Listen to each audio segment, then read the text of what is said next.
But without further ado, we'll start the presentation.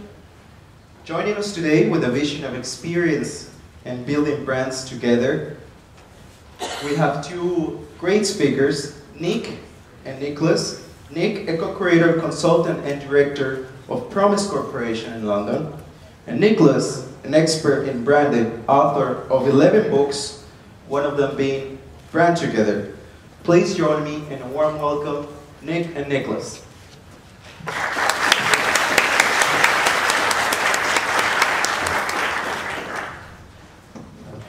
Thank you. Are we okay for sound?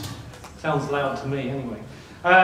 This morning I'm doing this, the first part of this presentation. So this is Nicholas and Nick, and that sounds like a bad double act really. But what I'm going to do is I'm going to talk you through the first part of this presentation, which we've called about theory and practice.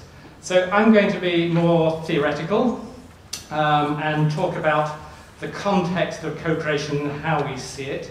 And then Nick is going to give you lots of examples and videos and entertain you much more than I will, I suspect. So where I want to start is to really talk about how we came together as a double act. So the last, I think, about 3 or 4 years, we've been talking to each other and discussing this idea of co-creation, and also writing on this subject. We've been writing articles for academic journals, for more popular publications, and also we did a book together, some of which I know you have seen, which is called Brand Together, hence this title.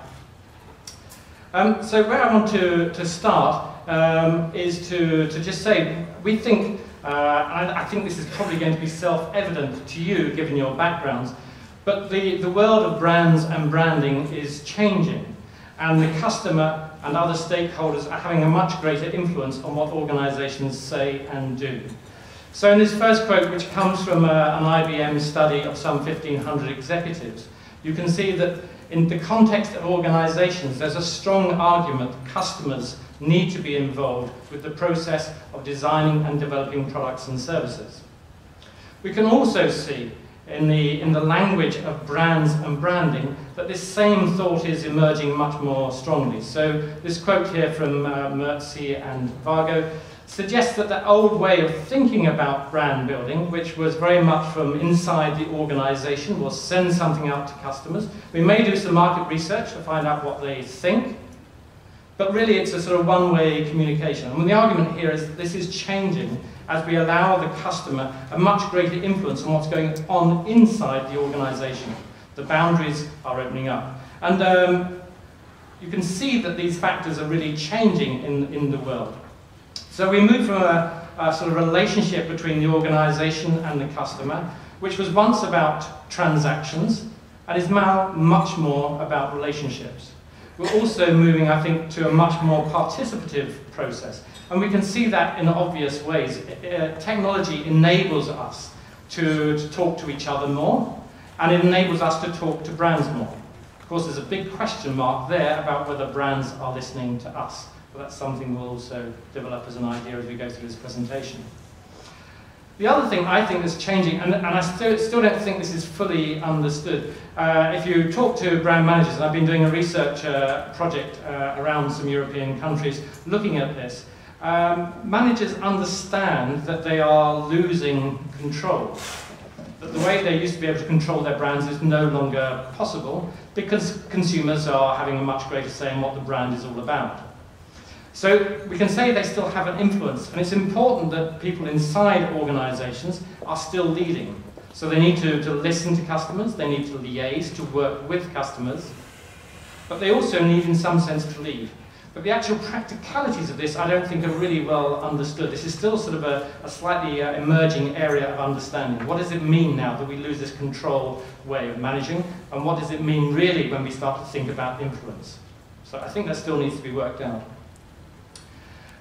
What I would argue then, I used to show a chart about how brands work, and it used to be something you would read left to right.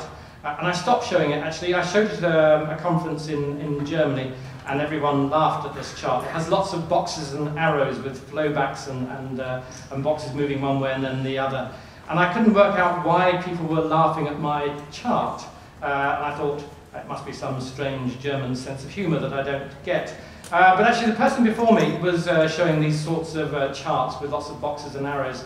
And I discovered afterwards that actually what he was talking about was bad graphics and models in presentations.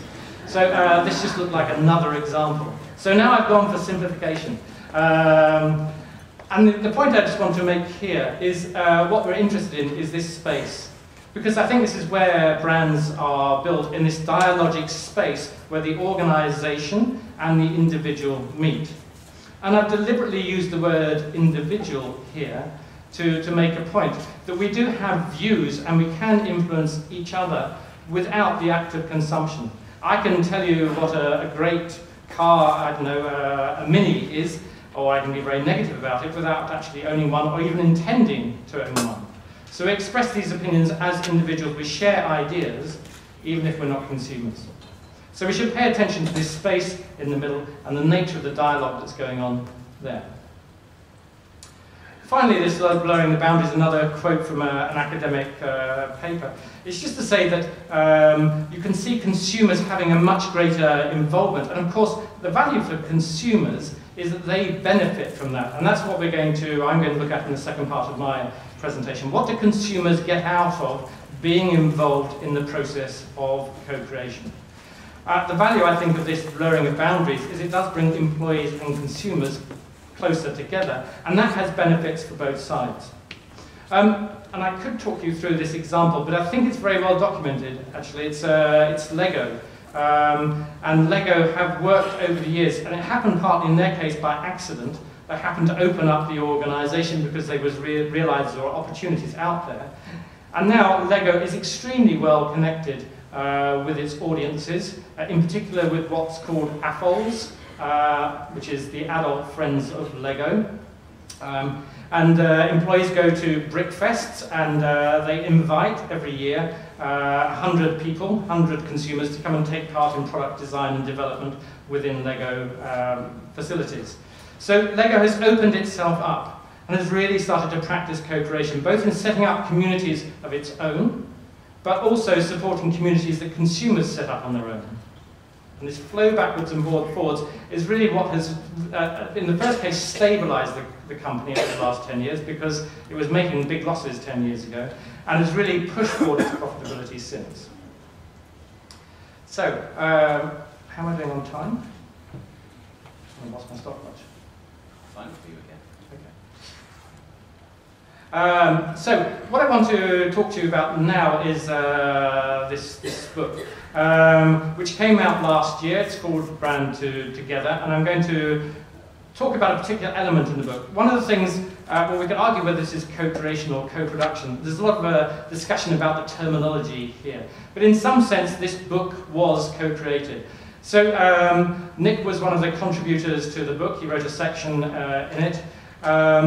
There were interviews with 20 companies. There were about 25 experts reviewed and gave input into the text and said it's far too academic, make it more accessible. And then we had a community of 236 consumers. These consumers were people who came from existing communities. So they'd had the experience of taking part in consumer communities before, and that helped to, I think, both how they thought about communities, they could project into what communities could be, but they could also reflect back on their past experiences. And that's one of the things that we asked them to do. We ran the community for 52 days. The idea of the community was to explore people's relationship with brands and branding, and also what they liked and didn't like about co-creation. One of the things they didn't like about co-creation was the word. They felt there's too much jargon swirling around this whole area, so we should be careful in a way how we use it. In the course of the community, we had 21 activities for people to take part in.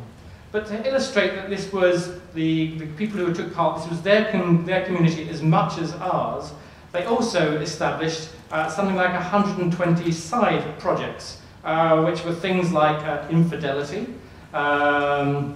brainstorm boredom, cigarette advertising, anything they wanted to establish discussions about, they did. So people did feel this was genuinely their place to discuss, as well as ours to find out things from them.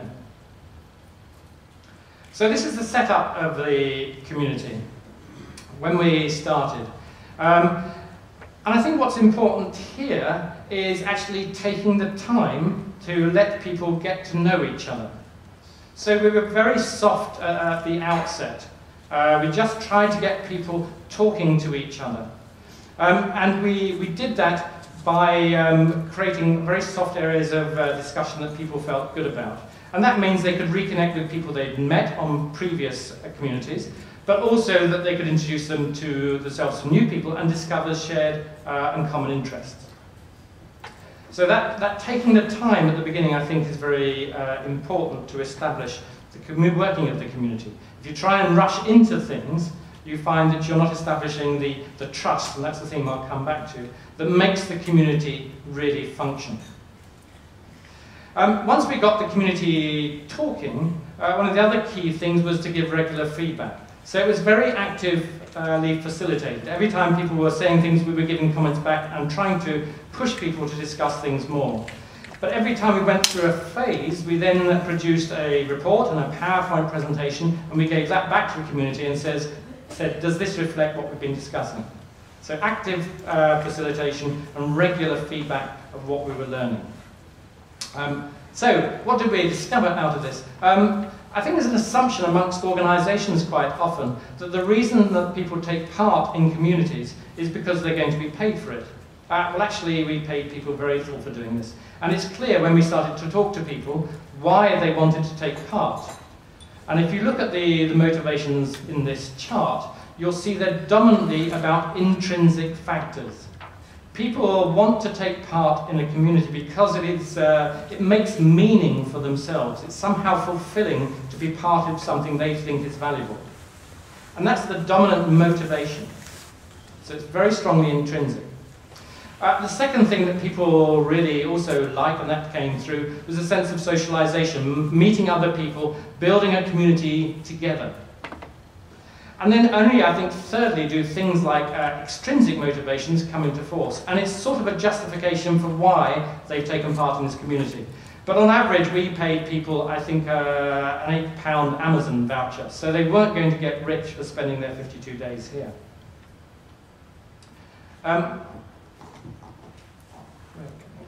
So when we look at participation, and I'm going to select some quotes out, you can see here how people really generate this sense of community, this sense of connectedness. And I particularly like this last quote with the word community and the exclamation marks. It's a very long textual piece, which is why I've cut it down.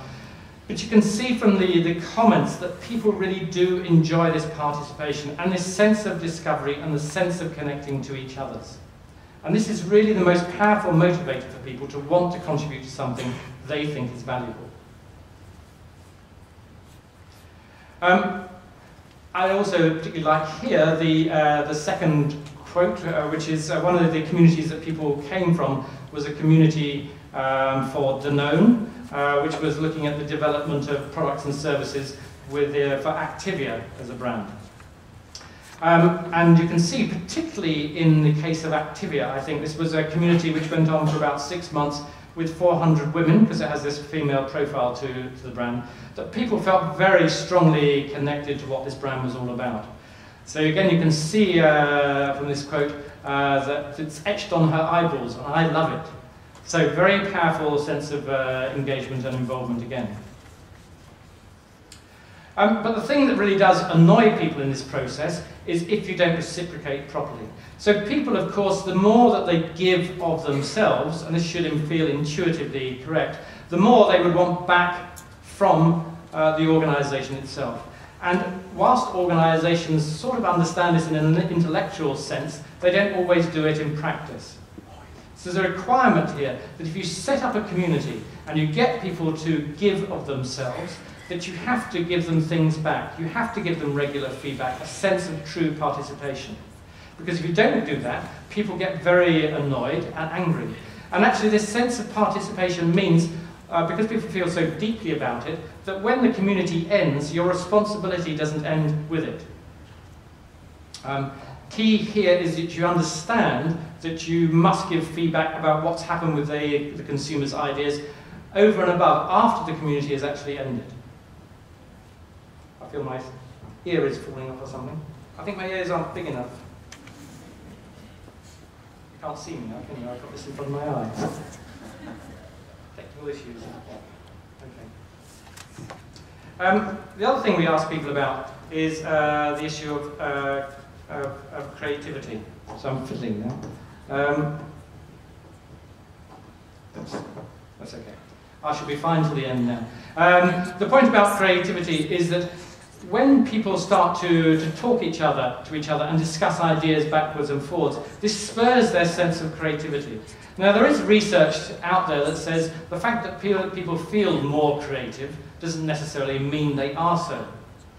But clearly they do feel it in this instance. And one of the other things we ask people to do in this community is to invent the future of co-creation. So we said, come up with ideas about how co-creation can be changed and developed in the future. So in this community, within 2 days, 120 ideas have been posted for how the future of co-creation could be developed. And then people clustered around those ideas and they were selected and honed down and they worked on them together. And I think what's interesting there is, as I say, people not only saying that they felt more creative, but actually really demonstrating it through what they were doing, both individually and collectively. And this is how they think about creativity. And it's interesting that when they start to make comments online, how they begin to explore more and more nuances in the idea. So it gets more and more deep as you see that they discuss the concept. So what I wanted to just suggest with this chart, which is almost too complicated, isn't it? Got lots of boxes and arrows, it makes me feel good, this one, is to say that this sort of key word of trust, I think, is absolutely fundamental. You have to do everything you can to build trust in a community. And that means people have to trust each other. And that, as it's attempted to be shown in here, as the sort of circles grow over time, that doesn't happen just at the outset. Trust takes time to build, and it's about trust between each other, and that facilitates conversations, but it's also this emerging trust in the brand. But for that to happen, the brand has to be clearly evident in the community and giving positive and active feedback to get that sense of connection working. So I have found this whole process of working with this community really absorbing and interesting, and it gave us great content for the book. And subsequently, we've done more sort of analysis of the research and used that to write more academic content as well. But before we paint too rosy a picture, here I should say there are some dissenting voices. So there are a minority of people in this community who were critical of the process, who were saying, well, you're paying us very limited money, we generate all the ideas, and you get to write a book about it, and you walk off with all those royalties. If only that were true. Of course, anyone who's written a book, or business book at least, knows your royalty is not going to pay too much of your future wealth. So we should be aware, though, that there is this sort of perspective. And we have to recognise it, and we have to, I think, tackle that challenge. Finally, this is to say thank you for having me here. It's also to pass over to Nick, because we now move from all this textual stuff with quotes to much more graphics and pictures and videos. And what I wanted to say just by this closing image is I think this is maybe a good metaphor for what co-creation is all about, this idea of the bazaar. There was this book written 12, 13 years ago about the cathedral and the bazaar, which was looking at software, and specifically it was looking at how organizations of the past have constructed these cathedrals and presented them to people. But of course, the modern way of thinking, the way we think about co-creation, is more like a bazaar with lots of influences, lots of discussions going on, and a sense of some sort of unity emerging out of this sort of context. But it's a much more creative way of thinking. So I shall pass over to Nick now, if I'm on time. Perfect. Perfect time. Thank you.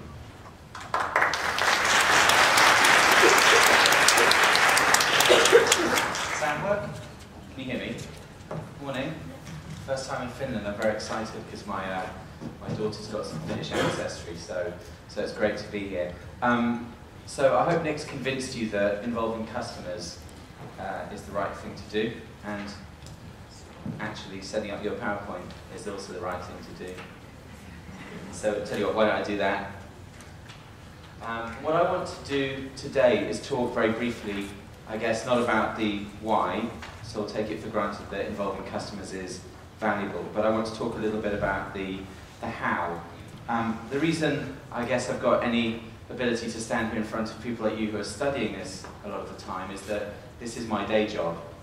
That's a picture actually that you'll see a bit of video from later, because the organisation I work for is built on this idea of collaboration with customers, which is very much like a bazaar, very much chaotic actually, sometimes quite painful.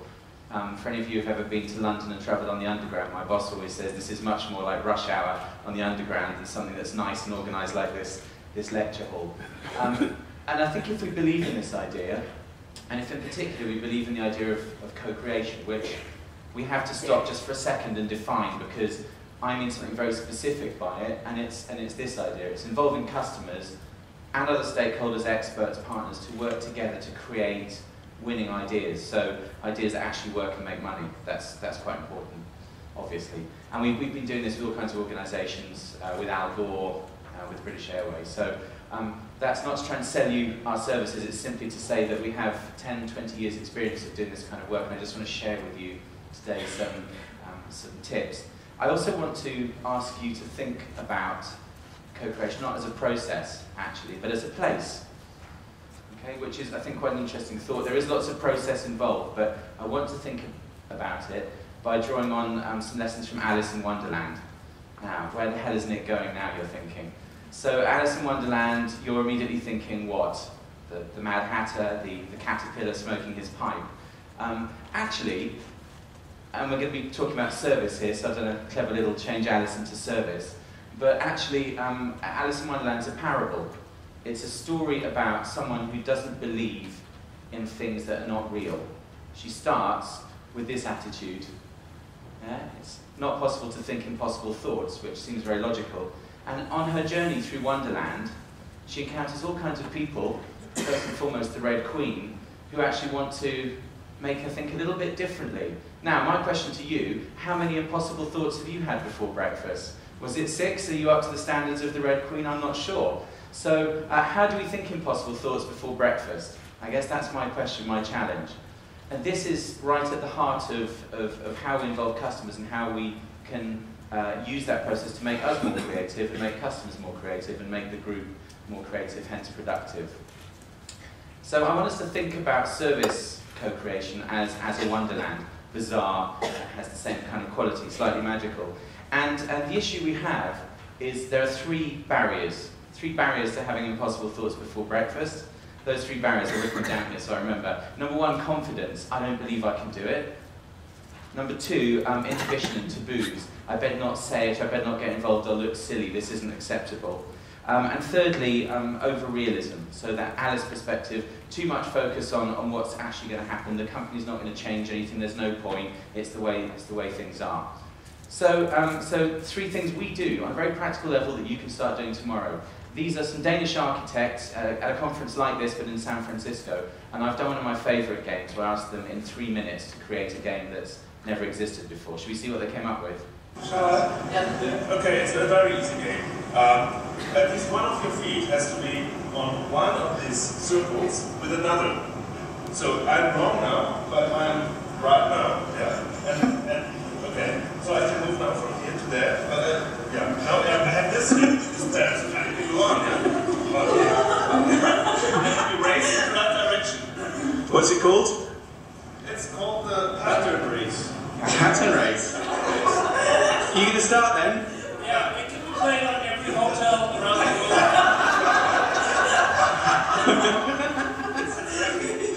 It's easy to explain, but difficult. Like all the best games.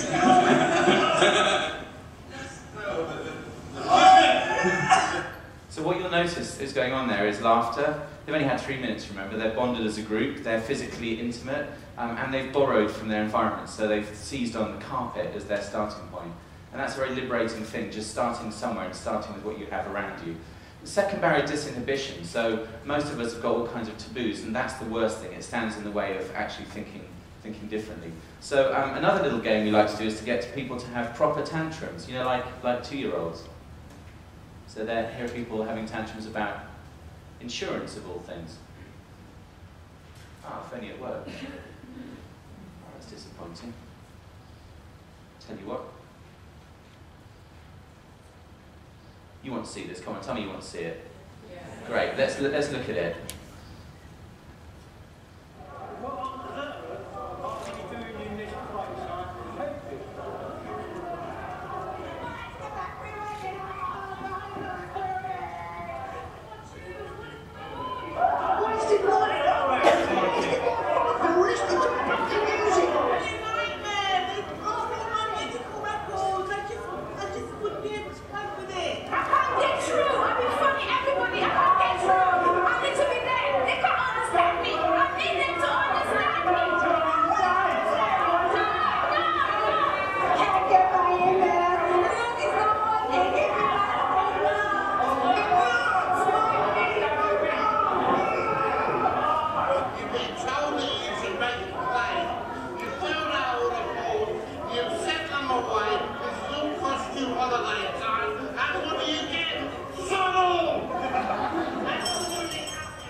There you go. Just get us back to where we were. Oh, now it's going to work. Oh, okay, all right. Fine, you know, best laid plans.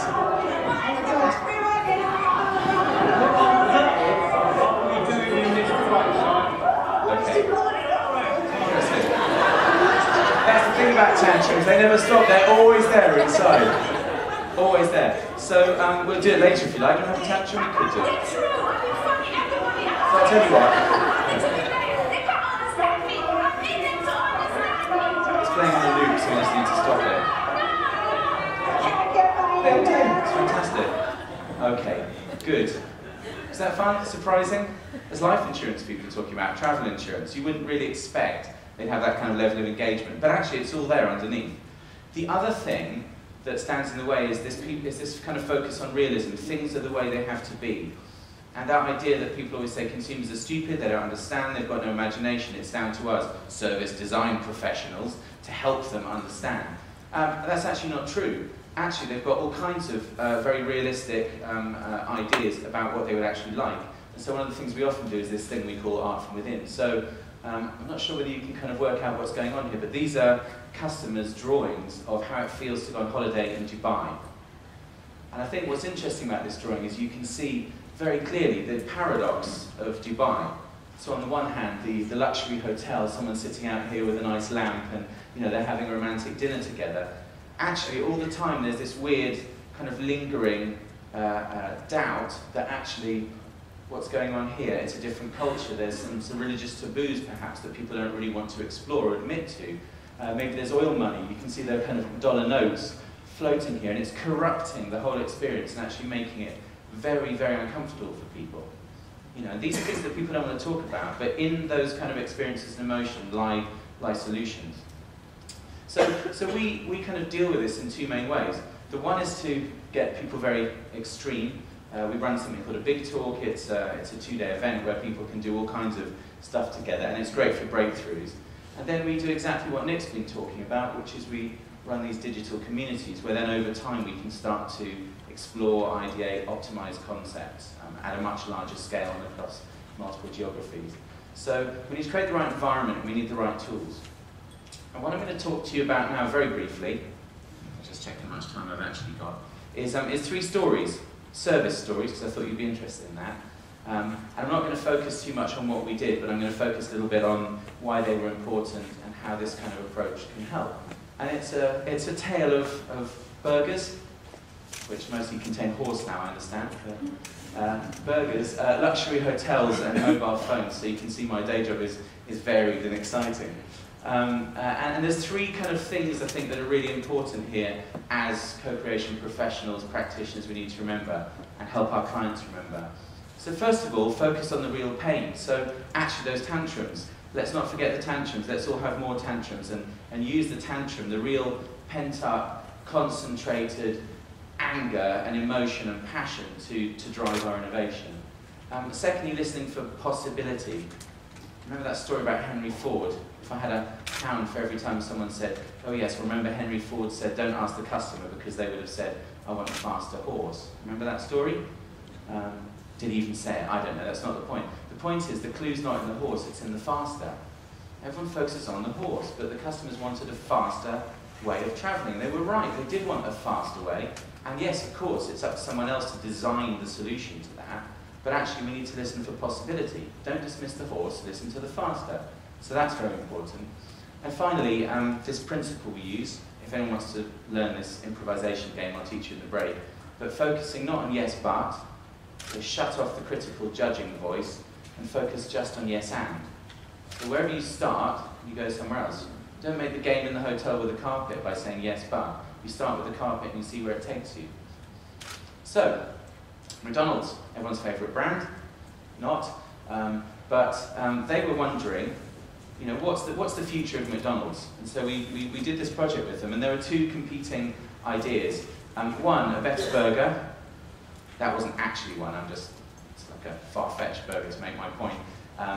Some kind of Uber burger, burger 2.0, you know, more additives, you know, maybe bigger, maybe we can stretch it. Or alternatively, some kind of heroic, you know, new kind of customer service idea. Actually, it's quite interesting when you focus on tantrums, when you focus on what's really broken, you discover it's slightly different. You discover this is actually in Cardiff, everyone's been to Cardiff, but in Wales. This is what parents have to contend with. Why are they doing this? Because children are noisy, and so they put the family room upstairs. It's not very sensible, is it? Try doing that. Anyone got kids? Yeah, got two of them? Yes. Nightmare, right? You recognise that situation. If I asked you to have a tantrum now, you probably could. You've forgotten about it. If I asked you what's wrong with McDonald's, you've forgotten this situation, but it happens every time you go there. So, observing what customers do helps us understand issues. Talking to them about it afterwards helps us identify the problem, and then we can ideate around the solution. The solution is this, which is now being trialled in 3 cities, one of which Milton Keynes. God knows why Milton Keynes. I think there's space, that's probably the only advantage that city has. Totally new way of thinking the restaurant. Don't queue up anymore. Sit at your table and order at your table. Imagine how much better that would be for families with kids. Get the kids settled, get them sat down, then you can order. Don't have them in the queue pulling in 2 different directions and you've got the buggy while you're trying to order. That makes no sense, does it? So I guess in this instance, co-creation and ideating around here, where actually what we did was we had parents pitching ideas to their kids, and the kids being the judges, quite interesting, was to really highlight a blind spot and to move McDonald's away from thinking about people and about burgers and thinking about experiences and the situation of a family. So that's my little burger story for you. And then, again, Dubai, some of you may have stayed in this hotel, it's the world's only 7-star hotel. People aren't overblown in Dubai or anything. And they do like their gold and their fountains. This is the Burj Al Arab, which is, you'd recognise it's the one that's shaped like a sail. And again, you might be misled into thinking that what customers want is more gold and more fancy fountains. And actually, what you discover, here are some examples of exercise we might do. This is a customer journey here. Probably can't read any of those post-its, that's good because they're not giving the game away.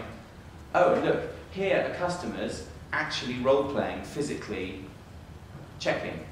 Right? So one of these people is actually the table, and that's the person behind the table, and they're playing it out for us to recreate the experience so they can remember just how frustrating things are. And what business class travellers are frustrated about is that they're paying all this money and they still have to queue up. Again, this is a story about queuing.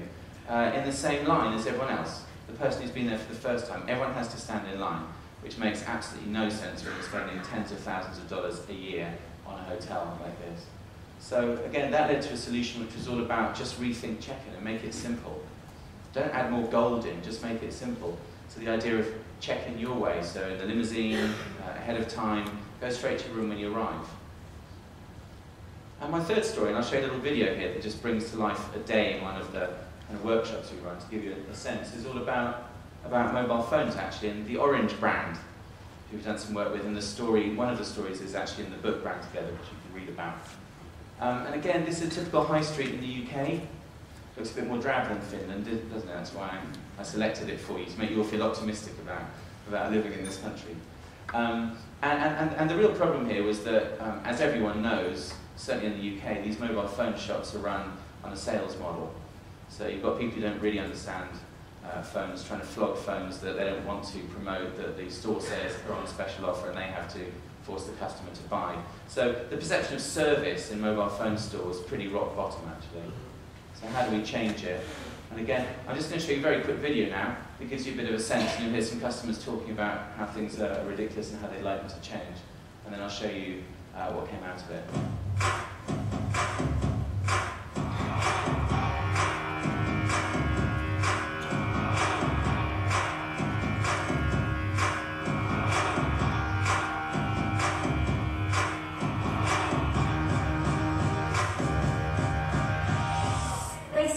I feel slightly shortchanged by my phone company by being put through to a foreign call centre.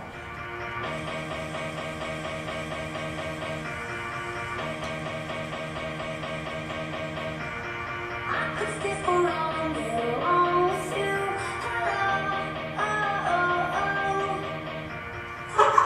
It hasn't even got a camera in it. It hasn't even got a camera.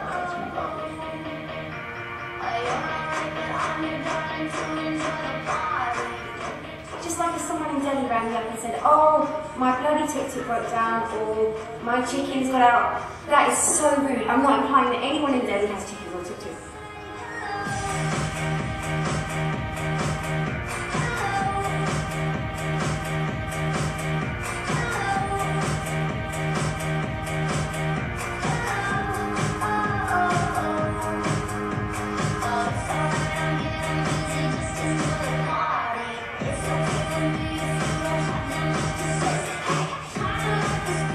Cloud, by the way, if you're wondering, cloud, data cloud.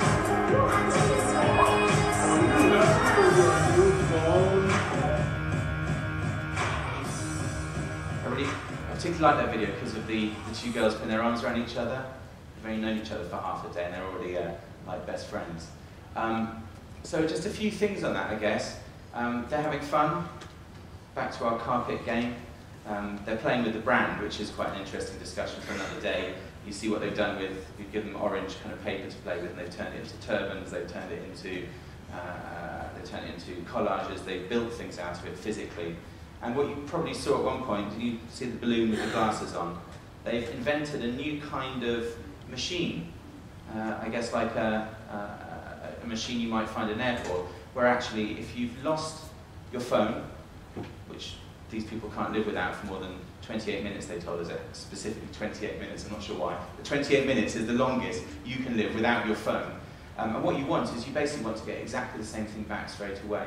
But very interestingly, one of the few examples where you can't read it, but they've come up with this concept of clone phone. And I particularly like it because the language there is so telling about the idea, the clone, but also it's turned into the proposition that everything everywhere, which is what Orange has become in the UK, have now launched. So a very simple idea. All of the stories I've told you are about doing things simply, not about doing things in a more complicated way. Again, Orange probably thought, a bit like McDonald's, it was about the better phone or a more elaborate service. And what customers are telling us, actually, if we listen to them, is the #1 fear I've got is losing my phone, being disconnected, not being able to communicate. So the right solution there is exactly this. So there you go.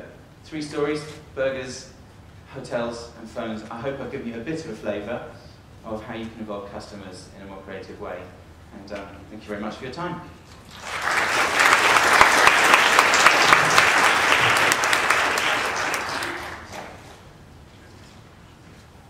Hi, we're going to take some questions. We have time for some questions. Oh, good.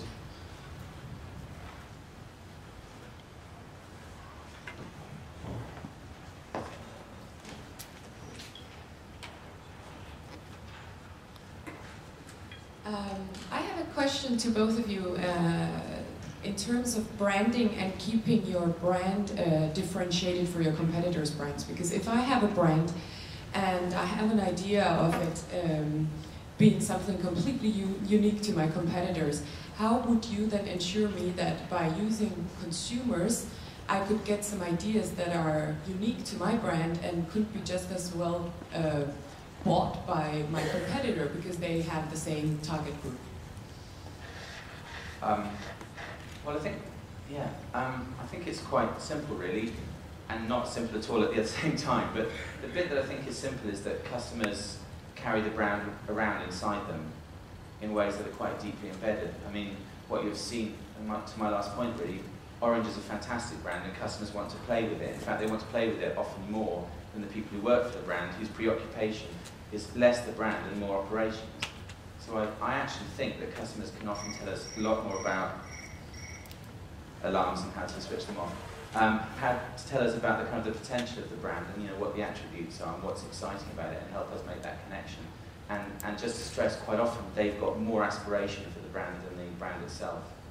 So that actually means you have very strict selection criteria for the people participating in these co-creation workshops, where you actually find people who have understood the brand correctly. You don't have to, but it helps. I mean, all our communities are branded for that very reason. You get much higher engagement. There was something else I was going to say, but I'll let Nick answer first. Sorry, I'm hiding behind here. I can shout, it's okay.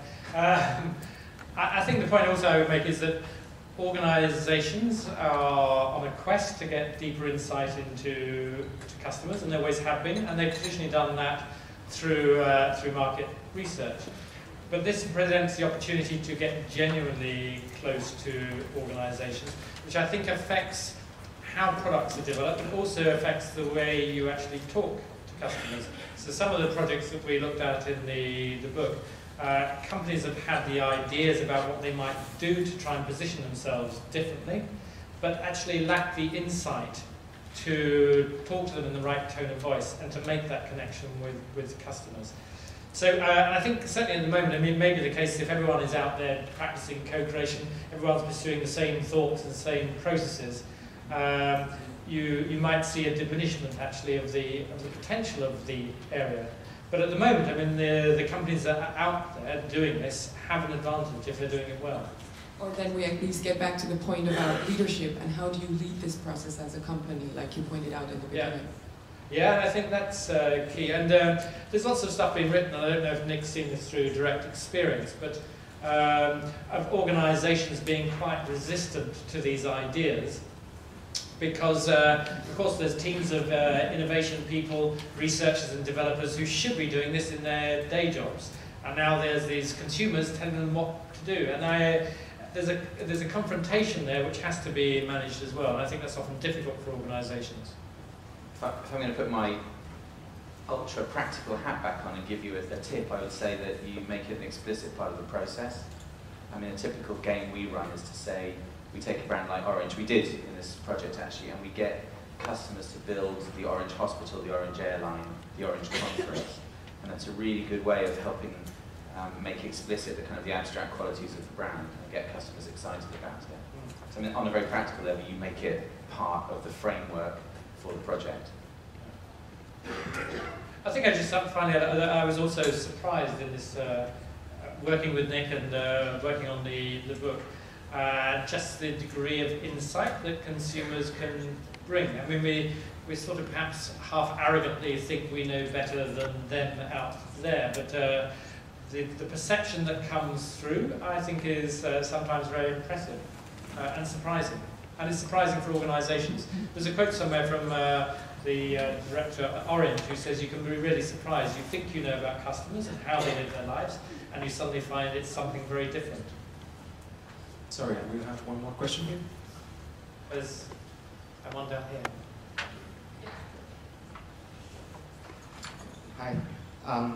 I have tons of questions, but I'll just keep it to the first one is, you started your talk with the notion of collaboration, then you went on to community, and then you used a very interesting word called thought. And then I just stopped there. And I said, okay, what do you need for thought? And the way I linked thought with is data and rationality, the output analysis. And then you went on to you're providing your 3-step solution. One of them is rather chaotic, but interesting in itself. But you focus on community all the time. You focus on consumers all the time. But here is my question. If you get communities or customers together, you allow their experience to become data, you use a notion of rationality to arrive at analysis through thought. How is it co-creation? First. Second, if all of these are sequential and co-creation is supposed to be asequential, asymmetrical, or it is supposed to be asynchronous, what is the role of collaboration in it? That's all. I don't have an answer to your question, or all of it, but I'll just tell you some thoughts that spring to mind, and maybe Nick will help me out. To the point about the customer focus, I engineered the talk specifically to talk about the customer, because quite often people, organisations I guess we're starting from, fail to involve the customer in this way, so I'm trying to focus on that. But equally, a lot of people are talking about co-creation as though it only happens between customers, which I think is a very limiting and actually unrealistic idea. But this isn't for me a rational process at all. This is about organisations who think they're rational and deal in data which tells them nothing about how customers really feel and what the future should be. So actually, it's all about, in this process, and what I didn't tell you was that about a quarter of the participants were from the client's organisation, and they were fully participating in the sessions. And it's all about helping them build belief. So one of the stories we often hear about British Airways in introduction were flatbeds. And the idea of flatbeds had been around for a long time. What was lacking was belief. So actually it's in the interface between the customer and the organisation. Not only do you generate ideas, but you generate belief in what the right path forward is. And so actually it's the most important part is the interface between the customer and the organisation. I'll stop there for a second. Yeah, I would just add on the customer point is that, of course, in the research we didn't only look at this sort of customer orientation. We looked at other stakeholders involved in processes of co-creation. But our lens for the way we've looked at co-creation is through the brand, and I think the brand then brings us back to a perspective on co-creation, which tends to have this customer orientation. I edited an academic journal, which was a special issue on co-creation, and when I started out editing, I thought I knew what the term meant. But as soon as I got the papers in, I realised I had absolutely no idea at all, because people approach this from a great variety of different perspectives, and they see the idea very differently. So actually, as we talked briefly, I think it's quite hard to pin down any definitive idea of exactly what co-creation is. It's still an emerging concept, and depending on which background you come from, determines how you see it. But, you already have some of the insights in your talk, which is quite encouraging, and the words that you use is insight. That's quite encouraging, because co-creation does have the potential to lead to insight. Yeah. Not necessarily analysis, but insight. But how you get to insight is a conjecture that we have to explore together. Yeah. And the next thing that you already have in your head, that you imply, although it's a little jiffy for me, is this idea of co-creation not being a process. I need to get my head around that. But part of the answers you already have, or what appears to be answers, which is quite interesting. Well, I'll comment on the first bit and Nick can comment on the second. I guess my point about the place, I'm not saying there isn't a process. We could talk about process for days, but I think there's too much focus on process, and there's a real danger of creating something that is like a machine. And in fact, a lot of businesses out there are trying to do just that. So my background is partly in market research, and actually there are now, in the UK alone, about 100 companies who are doing co-creation that weren't 2 years ago. What most of them are doing is creating widgets bits of technology that sit on websites for listing and sorting ideas that are submitted by customers. And again, I just think that's a very limiting way of looking at it. And I guess I just wanted to provoke us into thinking beyond the process, which there has to be, into a kind of a place, a microcosm, a space of encounter, or as Nick says, dialogue, where actually it's much less synchronous and much more chaotic. I think also just briefly on the point of about insight is and it's not to say this replaces other market research techniques, because clearly organisations, especially in sort of consumer goods, are very keen to do their traditional processes of evaluation. But I think what you can see from these two-day big talk events, or indeed online communities which go on sometimes permanently or over months, is it does give you the opportunity to have sort of deep conversations. And if you compare that to the traditional focus group, 90 minutes or an hour with strangers where you talk very briefly about something and then you move on to the next focus group, I think there's much more depth in what you can get out of this. So we could argue about the philosophy of the whole area of co-creation. And I should say, neither Nick nor I are academically qualified to really talk about this subject. Nick's PhD is in French Caribbean literature. Yeah, that's right. And mine is in modern French philosophy. So. Yeah. Okay, I think we have one question more, quick question. Yes. Hi. I've actually got two questions, hopefully very short ones. They're more related to perhaps the big picture and your work as consultants. How do you measure success in creating or co-creating new and improved services? And then to really the business model side, how does pricing, what role does pricing play in terms of, I think the traditional thinking is when you improve a service or you create new service, you should also earn more money. Hence, two options, either you sell more or you get a premium price for your service. Hopefully, two questions. Well, maybe the pricing one, Nick. Oh, well, that's a difficult one. I was going to say, you could mention this, you did a study with the London School of Economics. Yeah, we did a... when we were trying to establish ourselves more as a kind of, in the thought leadership space, we worked with the LSE and asked them to go away and basically do a literature review. What's been written about co-creation? What is it? Where does it come from? How does it work? Why is it good? Two things they discovered. One, no one agrees on the terminology. Two, there's no firm evidence base, because all the case studies are self-selecting. They're written by people like me who want to talk about a story that I will twist to tell a positive outcome. So no one's looking at the failures. Actually, that happens in pharmaceutical studies as well, but never mind, that's another whole story. And I think what's interesting there, and I'll gladly send you a copy, we came up with a kind of matrix of, I think, about 12 or 13 KPIs that are mentioned in the literature.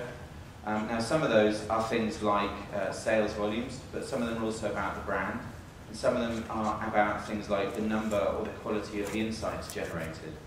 And actually, again, this is a partisan story, but it nonetheless is one of the only data sets we've got. When we work with Activia, they put all their concepts through standardized testing. It's the way that business makes decisions. And they discovered that a community-based approach generated more insights, and insights that were more likely to lead to ideas that worked in market. So, I mean, I'm not sure that measuring is the thing I'm most interested in, but I mean, there are measures, and there are quite a few different ones I think you need to look at. Some of them are hard-nosed, have a dollar sign attached to them, and some of them are much more intangible. I think we have a chart in the book which talks about these hard and soft measures. Just to make a point about pricing, for those that are critical of this whole process of co-creation, and this paper that I mentioned in my presentation by Kovar and Dali, they sort of set up the principle it's very good to have consumers. In fact, they call the paper working consumers. But one of the points they make is all these working consumers are giving their time. The end benefit is that it creates a better brand premium for the product, and they end up paying more for it. So they're giving their time for free, and the results of what they give their time to actually generates better margins for the company and higher prices in the products. I think it's a generalised argument. I'm not sure how well substantiated that is, but you could argue theoretically it could be the case, I think. I've got nothing to add on price. Okay. Thank you, Nicholas and Nick.